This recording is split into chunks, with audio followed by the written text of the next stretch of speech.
welcome to Barefoot Hope Podcast. And I'm Debbie Terry, and I have my guest with me today, Elizabeth Bowerman. And Elizabeth today is going to share her story. But just before she does, the Lord has given me a verse to give you today to ponder on.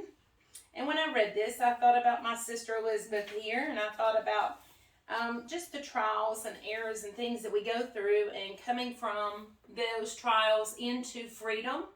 And I want to read, "Oh, give thanks for the Lord, because he is good. His mercy endureth forever." And that's Psalm 118 and verse 1. And with that being said, we're going to start and let you give your story of mercy and beauty. Yes, God's amazing. You know, you can't sit and put, a whole life span of, your past and stuff all into a small little segment, obviously. But Yes. The biggest picture that you want to portray is, his mercy. He does. No matter what, he's consistent. He's always there. He's proved himself over and over. Yeah. And that's definitely been what's in my life because, starting at a really young age, very young, about 5-ish, I lost my mom.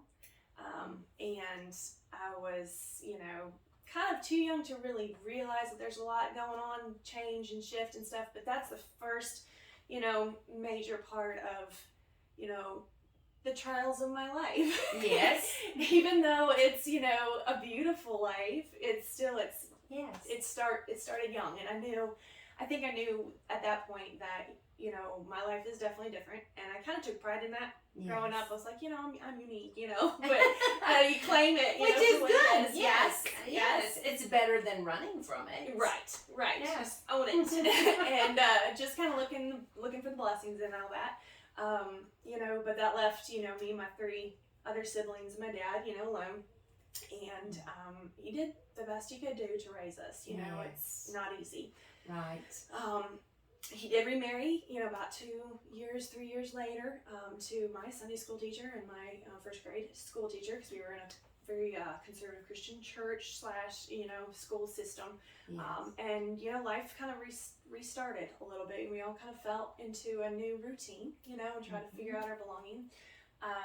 And she did a marvelous job raising us. I can't imagine coming into a family and, picking up where grief and loss and hurt is and try to, bring hope and healing, even though that's not her responsibility. But she definitely not only, helped try to knit our family back together, but she definitely brought it when she had 4 children with my dad. Afterwards, it created a huge family, a big old family, and I was the big sister, taking care of all my younger siblings, and I loved it. That was a very comfortable life for me. I knew no different, and so I was very blessed also from the beginning of growing up in a very conservative Christian home, where you don't, we were very, it was independent fundamental Baptist, which has a lot have come out of that, and there's something almost cult-like forms to it. So it's I still struggle with that a little bit. That's another thing with things that you do have in your past and struggles that you have, they don't necessarily always go away. Yes. You just have to put them in their place. And they don't have to define you either. No, exactly. So many people are defined by them for so long, and then when they're able to break free, it's such a freedom, but it's something that you can experience. Oh, yes. And help others from that. That's the biggest thing. That is the biggest takeaway from any of that. And it's hard to see it when you're in the middle of it. Mm-hmm. But, oh gosh, it's so hard. Famous words. Yes. But when you look back, it's just, that peace and that awe that you have for his direction in your life. There's plenty of religions out there. You can take a pick, but that's the one thing I knew as my story progressed and stuff, how the other difficulties and rejections that I've had and stuff, other losses, he was always there.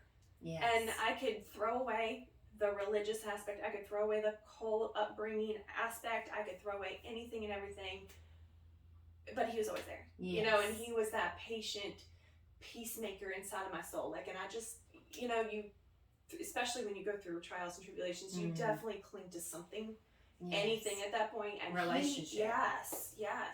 And it was so beautiful because as a friend had told me, a really good friend, we were sitting in church service and his girlfriend or wife, I don't remember if they were married at the time, was, you know, working. So he was sitting with me at the service and he looked and he's like, you're going to have to destroy the church and family and home life, destroy that whole building that you grew up in, destroy it all the way down past the foundation. And it kind of correlated with the service that we were listening to that one day. But destroying that entire building that somebody else has set up for you. Yes. And rebuild it yourself. And redefine, you know, who is God to me? Yes. What has, you know, he done in my life positive? What has happened in my life that's negative? And, you know, what are the fruits that have come out of that? You know, just that beauty of rebuilding. And that almost, it's terrifying, but it's so freeing too. Yes. Where you are so stripped of everything that you know, you have nothing to lose. You have don't nothing even, to lose. right. Yeah. You don't even know what you left behind. Exactly. And you just trudge along and you just do your thing the best you can. And he's got grace for you and he's going to be there when you make the mistakes.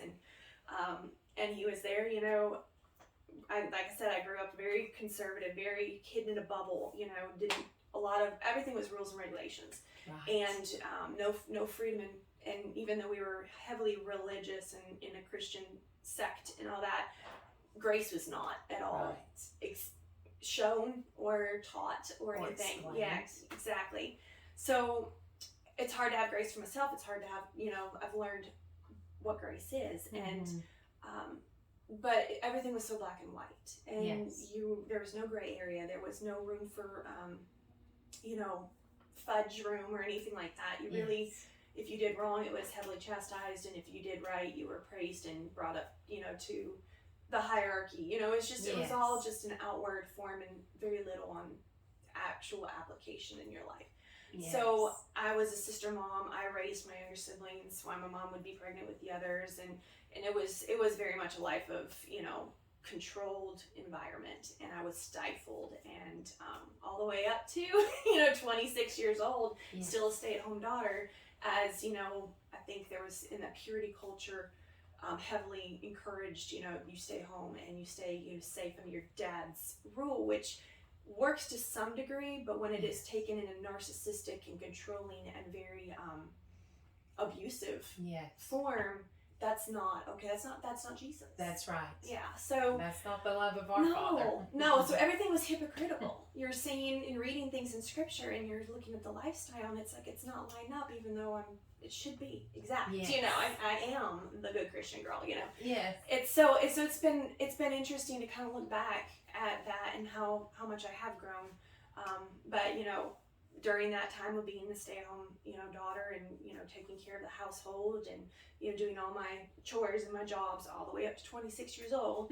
I should have been on my own. Need to do that. But I think there's probably some out there watching that might still be home that disagree. I know, my bad. I'm just saying for my own sake. For the difference. Oh yes. Yes. I mean, you're talking to a girl that flew the coop at 17 years old. I would have been bound as 26. No. I can't imagine. No. It was hard. But I did end up losing my brother, who is right above me in our age bracket, too. So the loss of my mother, the loss of my brother, having no outward friends because it was always church or home, you know, consistently throughout my entire upbringing, being homeschooled. So then again, it was more constricted and more in a controlled environment. Everything we watched, ate, drank, slept was monitored by the patriarch of the home. And, you know, everybody was in submission. So I guess the crux of my, you know, the trials and things like that, it really hit me when I was 26. I realized, you know, there was decisions I needed to make, you know, and I needed to discover at that age, even though it's late, who Christ was to me, and, you know, rebuild that foundation, you know. Well, it's never too late. I know people, you know, for me, I had to restructure at 40, and I had to figure out who Christ was me, and I had been with him my whole life. But to figure out the difference in religion and relationship and what I grew up with and what I was taught and what fit for me in my life, you know. And that's so important because I think so many people get hung up on what we were taught, and we don't want to break that mold. Right. But at the same time, God sends us people. You know, that's why He sent His Son blood. I mean, that He sends us people who will direct us and teach us, and you know, in your spirit, if it's right or wrong, you know, to follow. So you don't get tied up in things again. So you do get to just walk in a comfortable walk at a comfortable pace. No pressure, you know, and He's not going to pressure us to be at a certain point somewhere. He's not His way. No, it's not. He's calm. I mean, He's got all of eternity. He's been working on this for a very long time. His timing is not ours for sure. No, not at all. Teaches us a lot of patience. Yes. And that's one word you don't want to pray for. I'm just telling you, I've been there. That doesn't work. It doesn't work.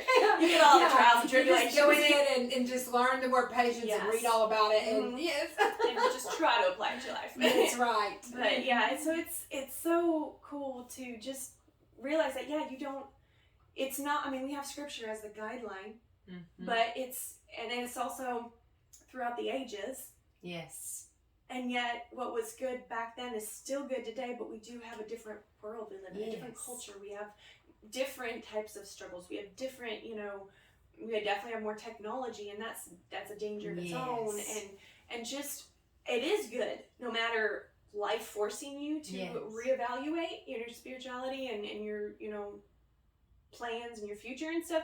It's probably good to just have that reevaluation regardless, even though you're not pushed into it. And I believe that God does that on purpose so many times for us. When we're in a position or a trial that we don't know what to do, He will force us to the edge. Almost like, okay, I've got to either get off this and move on, or I'm going to just sit here and it's going to be miserable. And nobody wants to be miserable, truly. It's like they want to move forward. It just takes that little push sometimes, or that person that comes in your life. A friend and I were just talking about this. She was like, you just seem to know what to say, when to say. And I'm like, it is not me. It's the Holy Spirit telling you what He wants you to know, because He wants you to know that He loves you. He wants you to know that He wants you to get out of this and move forward. It's just so important, to be able to have that. And it's great to be used like that. I love that the Lord uses everyone, know, and He will. If you allow yourself to surrender, He'll use you for others to get them to where they need to go. It's just so important. And nothing's wasted. I've always, my motto, super young, was always like, I don't want my life wasted. And I hung on to that my entire life. And, you kind of look at, not seeing, having a massive home or, like different production, like big outward, but, He's using you in the smallest forms that actually are moving chess pieces on the board, and it's just, it kind of gives you goosebumps just thinking about how we're important to Him, and they are important to Him, and He's going to bring those into your path. So it kind of just like denying self and just kind of almost just being okay with not being okay. Yes. And allowing for that to be worked into, those you're influencing and those you see on a daily basis, because you don't understand what they're going through, or you might, and that simple word of being like, I've been there. Yes. I've been there. It sucks. Yes. But you know what? And I'm not there anymore. That's right. And you've come through to the other side with His mercy, His grace. I mean, that's one of the things I look at is when you said that, I just thought, wow, it's so great to be able to move on. And His mercies are just unlimited to us. He gives us so much. Sometimes I'm like, really? Did you just give me that? And what did I do to deserve it? But you don't do anything to deserve it. We could never do enough to deserve His mercy and grace. We can't. And it's beautiful that He loves us that much. And so many times those traumas and those positions that we're in, we went outward to get love. Instead of reaching inward in that relationship, and it's so important to get that relationship with God first. And I tell single women who's out there that talk to me, they look at my story and they're like, oh, you've got this wonderful, and I'm like, yes, I have a wonderful husband, but I let God send him. I didn't jump out and grab him. I was like, when you do that, I messed up before, so certainly I'm like, okay, I'm not doing that again. Right. But at the same time, it's everything in life is like that. I allow God to give it to me, and then I know that it's for my good. If I jump out there and do it, I'm going to screw up something. I'm just that's my human flesh nature. We're very skilled in that. And very much so. Could just stand it and be like, now pride hits you, and you're like, I'm not letting go of this because someone will see. But it's okay. It's okay. And I think it's so important when you said, be in that moment. You don't have to stay there, but you don't have to cover it up and move forward. For so many years, I covered it up, and it was just layers on top of layers. And it's so much easier to go through it than to go back and have to deal with it. Yes. So, and we were taught at an early age, kind of even, you pick up your toys, do your things, and I taught my girls that, but at the same time, I really hope that they get now. One of the things I want my children to get, my grown adult children, is that they can deal with it in that moment. And however long it takes. There's no rush to get through that. It's wherever they are, God has them at that place for that moment. And that's so important to me.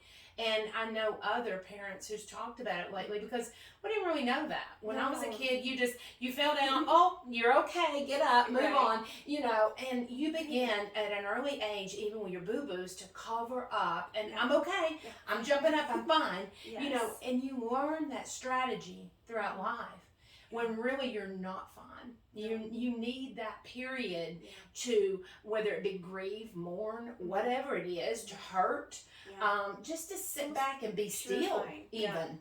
We don't even allow ourselves to be still sometimes. And I'm the world's worst. I'm the busybody, so. You have to, peace, you have to have that, let your body find that peace in it, and it's not simplistic. It's not. No. And it's not worldly. The world's not going to give it to us. No. And the world can't give it to us. Exactly. And the sooner we learn that, the better off we are. Because I know so many people are like, well, I'm just going to go shopping. Well, what did that do? That just puts you in debt. It's good for the moment, but puts you in debt. And it was like, just go find someone to talk to, or just go to your, local church, or your pastor, or your best friend, or whoever it is that can really sit down with you and listen to you. And then that is so important in that realm, because it's fighting for your self healing. Nobody else can do that for you. That's right. The biggest thing in my life lately was the fact that when I did move out of my parents' home, I did it on my own, and I was not at all supported, and I was actually a rebel child, and they turned their backs on me completely. So being disowned by your family that you've only been with for 26 years, your entire existence, is extremely hard. And it's not that I rejected Christianity or rejected my Savior or rejected anything. It was purely just finding my own freedom and my own pathway. Finding what God has for me, not what God had. And breaking free from the restraints that you feel like were holding you, even though it was in that commitment. It's so important. But isn't it great how God just has brought you around? I'm so proud of you. It's amazing. It's amazing to see it, because I would never have seen this. I mean, 5 years ago, never would have seen it. Would never have known that could be me. And it's in His timing, we were talking about that. It's His timing. It's not going to be fixed in a day or a month. And I love how even someone said, it should be over this by now. No, where's the book that said you should be over this by now? I didn't write it, and nobody else wrote it, because certainly it's meant to be for you to go through it, and you come out on the other side. You do. As long as you depend on God with a better perspective of everything. I'm sure you have such a better relationship now with God, that it's your own relationship than something that you were drilled, pressed down, and bored into, and it's not that you're being forced to anymore. You love to. You want to. It comes from within. Need it. Yes. You need that. It's just organic, and that hunger, it is such a cool, that full circle kind of thing, but just how rebuilding that foundation, and it's not creating your own religion, but it's truly That's just right. separating everything that is structured. Yes. And finding what the crux of it all is. Yes. You know, it's Jesus loved the whole world. You know. And the basis, just like we read today in the beginning, the basis is the Bible. Yes. And doing that and getting in the Word and asking God to show you what it is He would have you. Right. You know, and it's okay. For those of you out there who are like myself, sometimes I get in the Word and I'm like, I don't understand any of this. It's okay. Because you can continue on reading. At some point, I don't care if you have to flip through it many times till you get to a point that you can understand it. But I guarantee you whatever you read will come back in another season and you'll be like, oh, that's what that meant. It was just not the right season, right? Exactly. So basically, what we're telling others today is, and this was totally not rehearsed or anything, so what we're talking about is basically finding your relationship with God, letting Him help you through a trauma or tragedy in His way. Not how I say or you say or someone else who controls you, and not even, you know, and we're not saying walk away from your parents as teenagers. We're not saying walk away from your pastor in your church. What we are saying, though, is rely solely on God with that relationship and build the relationship with Him within inside of you. Yes. And you can, I always say iron sharpens iron, and I tell people that. So I love the fact that people will sit down and get you someone who is a good mentor. If you don't have a good friend, you know, and you want to be equally yoked, you're not going to sit down with somebody who's worldly, and I say this lovingly, and they're not going to be able to help you out of this situation. It's going to be somebody who's equally yoked that already has a relationship with the Lord or already knows where they stand in His mercy. And then they are able to help you more than anybody. I mean, I've just saw it so many times. When I went to my worldly friends, and I love them, they would always get me like, now I'm going to get in trouble. Right. And then I'd go to my mentorship or go to someone who was walking with the Lord. And it was such a different outlook that I came away with. And it didn't leave any room for the enemy to try to attack me in that place. Because I knew when I walked away, I had a confidence that my relationship was going to carry me forward in whatever that situation was. And it allowed me to do the fruits of the Spirit. It allowed me to do forgiveness and peace to others and not get angry. So many different situations are helped in that. It's a pure, you know, it's in a pure form, you know, because, you know, you're all, like you said, equally yoked. And it comes from yourself and your own personal decision to fight for that, to find it. It took me, I mean, I went to pastors and pastors, like, I mean, this is not my full story. We have shared it all the places, but you seek pastors. I probably talked to 5 different pastors. One was like on my speed dial because he and his wife were just the best source of, you know, even from the beginning of him counseling me, it was like, you're not in the wrong. You're not in the wrong. You're not in the wrong. For the first 2 times, but just to hear that was so comforting. And then like I was like, okay, I need a real therapist now. I need to get help. It took me 4 people to find go through 4 people to find the one that God had for me. You just have to keep fighting. You're the princess that saves yourself in this story. You're not relying on Prince Charming and you know a white and horse. others. You're relying on God, and you're relying on Him to give you a word, whatever it may be. And I think sometimes we miss that word because we are so busy trying to seek out and find the solution. God had it right there in front of us all along, and we just rushed over it and missed it. It is so important to be able to seek your surroundings. And I have a really good thing real quick that I'm going to share about that. And I've shared it years ago in a women's Bible study. And the God gave me this one time. It was like, stay within the light. So imagine a flashlight and you're holding that light down, and the light will only disperse so far. So anytime that you get outside that light, it's darkness. So when you're searching and you're trying to get out of a trauma or dealing with a situation, if you will just stop and think, flashlight, and just hold it straight down. I'm not saying shine it way out there because that's not what He gave me. He said hold it in front of you. And when I did, the light around me had a complete circle around me that it just encompassed me. And I was like, wow, that is as far as I need to go. And one step at a time. One step at a time. And anything further than that, and I've stepped in the darkness, and that is not where he's leading me. You know, he's only leading me to the light. So thank you so much for sharing today. I love it. It is absolutely wonderful, and to get to see you every time. And I love that smile and that twinkle in your eyes. It's just like, it's such happiness. It is. And I'm so happy for you. And I know you've come so far from the first time I met you, but I knew that you had a story. And I told you, did I not? And you've provided many outlets of healing in that realm. And I couldn't say more about that conference, and if you guys get an opportunity, please go see her conference. I will be there, definitely. But it's just the opportunities to see that and have like-minded believers. Yes, and to have the speakers who's already been there. That's the Restoration Warriors Women's Conference, and we haven't planned that, but it is coming up April of this year, and it's going to be amazing. We have amazing people lined up, and you spoke at that and did a wonderful job, and it was just amazing to hear your story and to see where that puts you from that point to now, and how God's just been working with you because you were obedient. I mean, you know, who would have thought? Standing out there and talking. But it's amazing. Well, thank you so much for coming today and sharing. It's always a pleasure. And you can watch us monthly. We have podcasts at debbieterry.com, and it's Barefoot Hope Podcast. And we look forward to seeing you next time. Thanks. Have a great